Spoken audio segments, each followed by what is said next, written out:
Di saat ribuan petani buah naga di seluruh penjuru negeri tertunduk lesu menatap tumpukan hasil panen yang tak laku terjual, seorang pria tua di sudut terpencil desa justru tampak tenang sembari menyesap kopi hitamnya yang mengepul.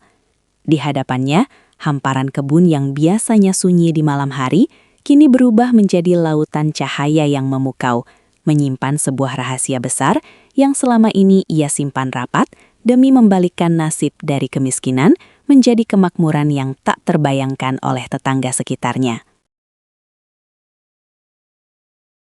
Desa Sukamaju bukanlah desa yang istimewa pada awalnya.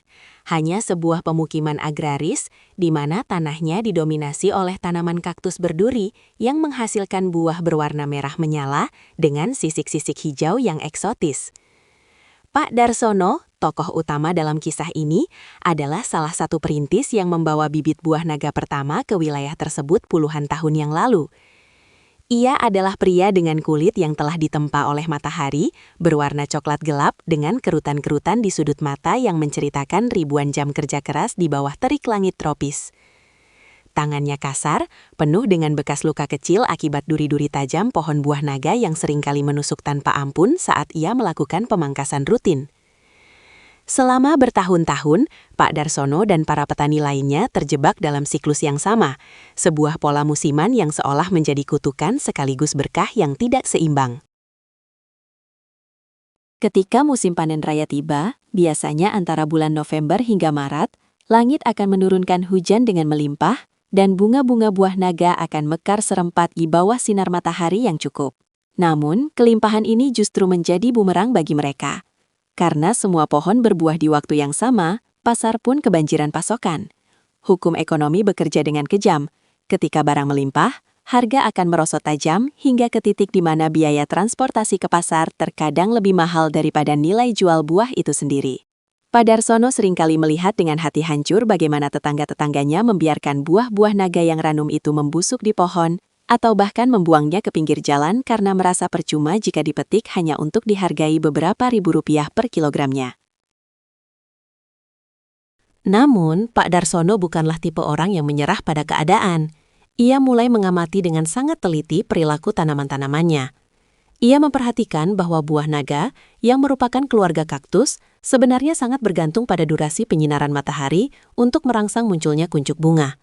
Di bulan-bulan tertentu, ketika siang hari terasa lebih pendek dan malam terasa lebih panjang, pohon-pohon itu seolah tertidur dan berhenti berproduksi. Inilah yang disebut sebagai masa off-season. Pada saat itulah, harga buah naga di supermarket kota besar bisa melonjak hingga 5 atau 10 kali lipat karena kelangkaan barang.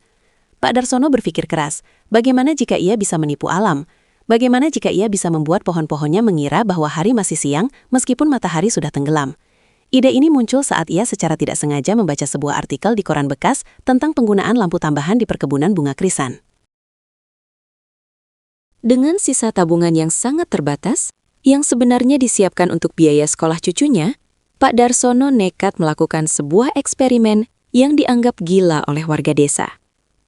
Ia mulai membeli gulungan kabel listrik yang panjang, fitting lampu, dan ratusan bohlam lampu LED hemat energi dengan daya yang kecil, namun memiliki spektrum cahaya tertentu.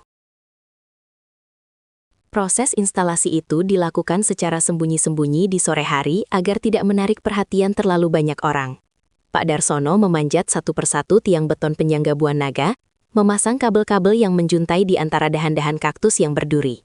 Ia mengatur posisi lampu tepat di tengah-tengah 4 pohon yang saling berdekatan, memastikan distribusinya merata. Tetangganya, Pak Sugeng, yang kebetulan lewat saat itu, sempat mengejeknya dengan nada meremehkan. Pak Sugeng berkata bahwa Pak Darsono mungkin sudah kehilangan akal karena terlalu lama berjemur di matahari. Atau mungkin ia sedang mencoba membuat taman hiburan untuk hantu-hantu di tengah kebun. Pak Darsono hanya membalas dengan senyum tipis, tidak ingin berdebat atau membocorkan rencananya sebelum ada hasil yang nyata. Malam pertama saat saklar lampu dinyalakan, kebun Pak Darsono yang biasanya gelap gulita, tiba-tiba berpendar dengan cahaya kuning keemasan yang hangat. Dari kejauhan, kebun itu tampak seperti hamparan bintang yang jatuh ke bumi. Pak Darsono duduk di teras rumahnya, menatap cahaya itu dengan penuh harap sekaligus kecemasan. Ia tahu bahwa tagihan listriknya akan membengkak dan jika eksperimen ini gagal, ia akan kehilangan segalanya. Minggu demi minggu berlalu. Pak Darsono secara rutin menyalakan lampu-lampu itu mulai pukul 6 sore hingga pukul 10 malam. Ia ingin memberikan tambahan siang hari selama 4 jam kepada tanaman-tanamannya. Di saat pohon buah naga milik petani lain di desa itu sedang dalam masa dormansi atau beristirahat, keajaiban mulai terjadi di kebun Pak Darsono. Kuncup-kuncup bunga kecil yang berwarna hijau pucat mulai muncul dari sela-sela batang berduri. Awalnya hanya 1 atau 2, namun lama-kelamaan jumlahnya mencapai ribuan. Pak Darsono merasakan jantungnya berdegup kencang setiap kali ia melakukan inspeksi di pagi hari. Bau harum bunga buah naga yang hanya mekar di malam hari mulai memenuhi udara di sekitar rumahnya. Bunga-bunga besar berwarna putih bersih itu tampak seperti mahkota ratu yang sedang berpesta di bawah siraman cahaya lampu LED. Ia harus bekerja lebih keras sekarang, melakukan penyerbukan manual dengan bantuan kuas kecil untuk memastikan setiap bunga menjadi buah, karena serangga penyerbuk alami biasanya kurang aktif di luar musim normal. Berita tentang kebun Pak Darsono yang bercahaya dan mulai berbunga di musim kemarau yang kering mulai menyebar ke seantero desa. Orang-orang yang tadinya mengejek kini datang dengan rasa penasaran yang besar. Mereka berdiri di pinggir pagar, menunjuk-nunjuk ke arah bunga-bunga yang bermekaran dengan wajah tidak percaya. Namun, Pak Darsono tetap menjaga rahasia teknisnya. Ia tidak menjelaskan berapa watt lampu yang digunakan, berapa lama durasi penyinarannya, atau pupuk tambahan apa yang ia berikan untuk mengimbangi kerja paksa tanaman tersebut. Ia tahu bahwa di dunia pertanian, informasi adalah kunci, dan ia ingin memastikan keberhasilannya terlebih dahulu sebelum membagikannya. Buah-buah kecil mulai terbentuk, berubah dari hijau menjadi kemerahan, dan akhirnya menjadi merah tua yang sangat cantik.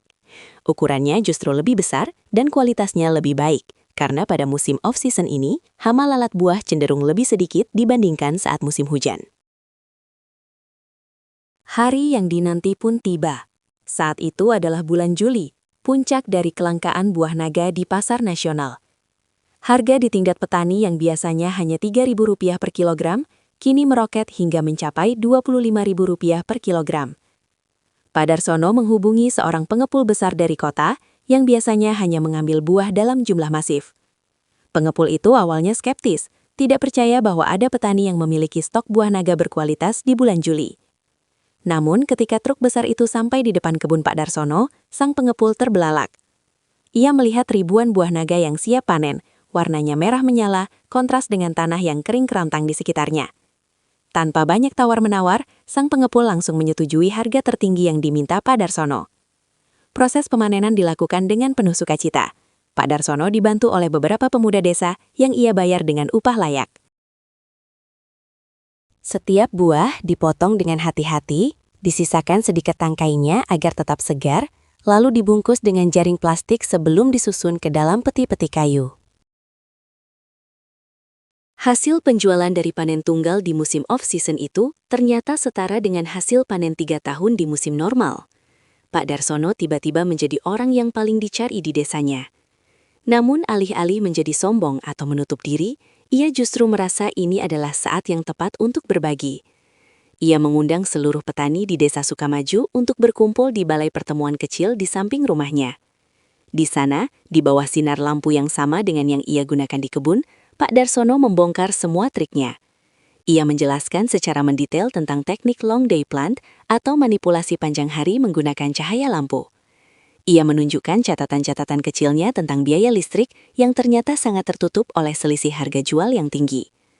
Ia memberikan daftar belanja komponen listrik yang efisien dan cara pemasangannya agar tidak terjadi korsleting saat terkena hujan. Pak Darsono menekankan bahwa mereka tidak perlu lagi bersaing satu sama lain di musim panen raya yang harganya murah, melainkan harus bekerja sama untuk mengatur waktu penyinaran agar desa mereka bisa menyuplai buah naga sepanjang tahun tanpa henti. Kehidupan di Desa Sukamaju berubah drastis sejak saat itu. Jika dahulu desa itu gelap gulita dan sunyi saat malam tiba, kini desa itu telah bertransformasi menjadi desa 1000 cahaya. Setiap kebun warga kini dilengkapi dengan instalasi lampu yang tertata rapi. Perekonomian warga meningkat pesat. Anak-anak desa yang dulunya terancam putus sekolah, kini bisa melanjutkan pendidikan hingga ke perguruan tinggi. Rumah-rumah bambu perlahan berganti menjadi bangunan permanen yang kokoh.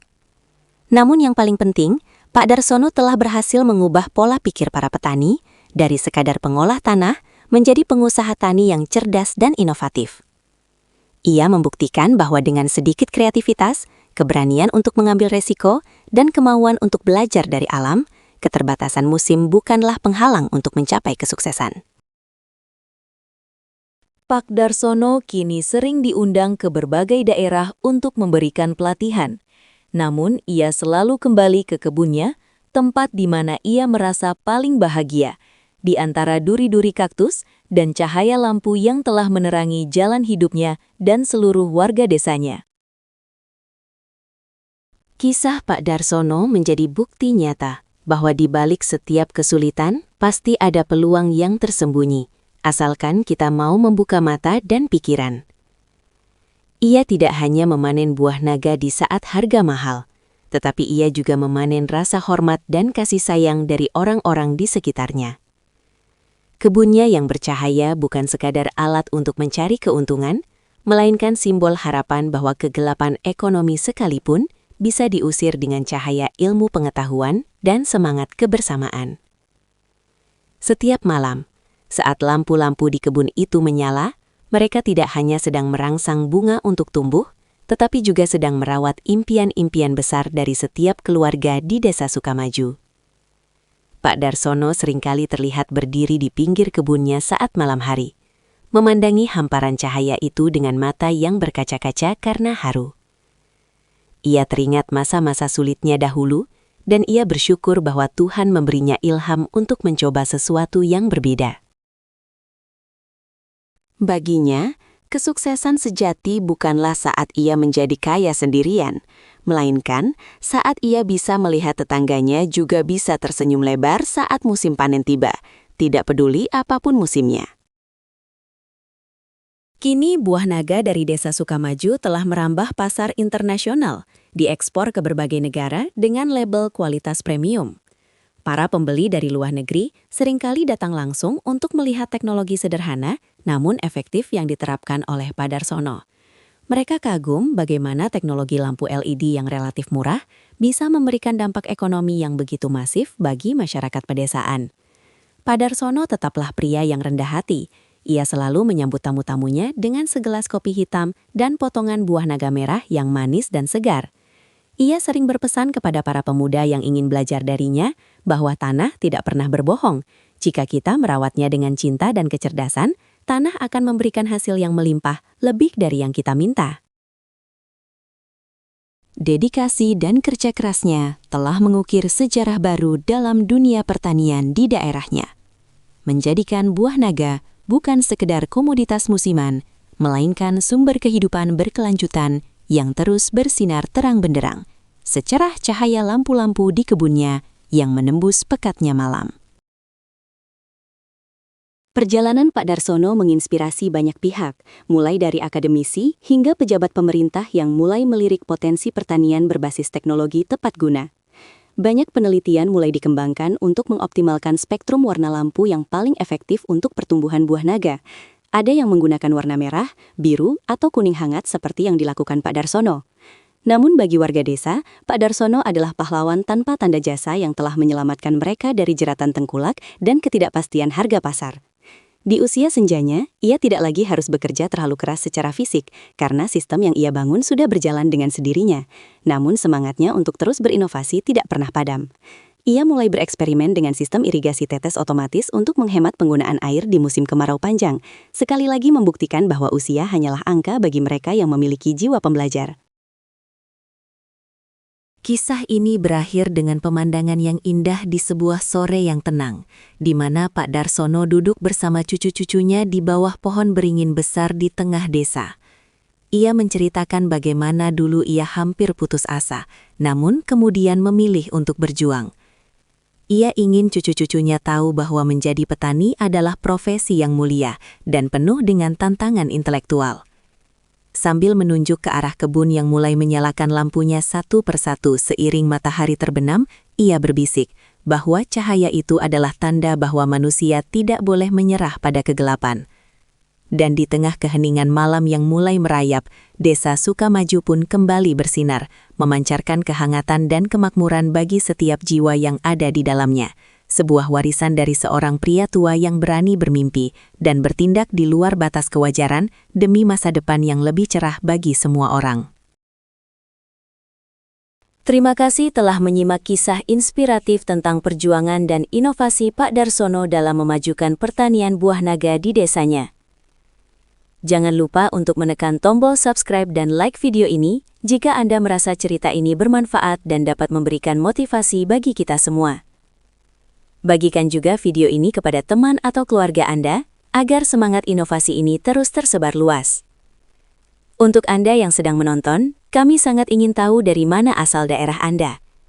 Silakan tuliskan lokasi Anda menonton di kolom komentar di bawah ini, agar kita bisa saling menyapa dan mengenal lebih dekat. Sampai jumpa di kisah-kisah luar biasa selanjutnya, yang akan terus kami hadirkan untuk Anda.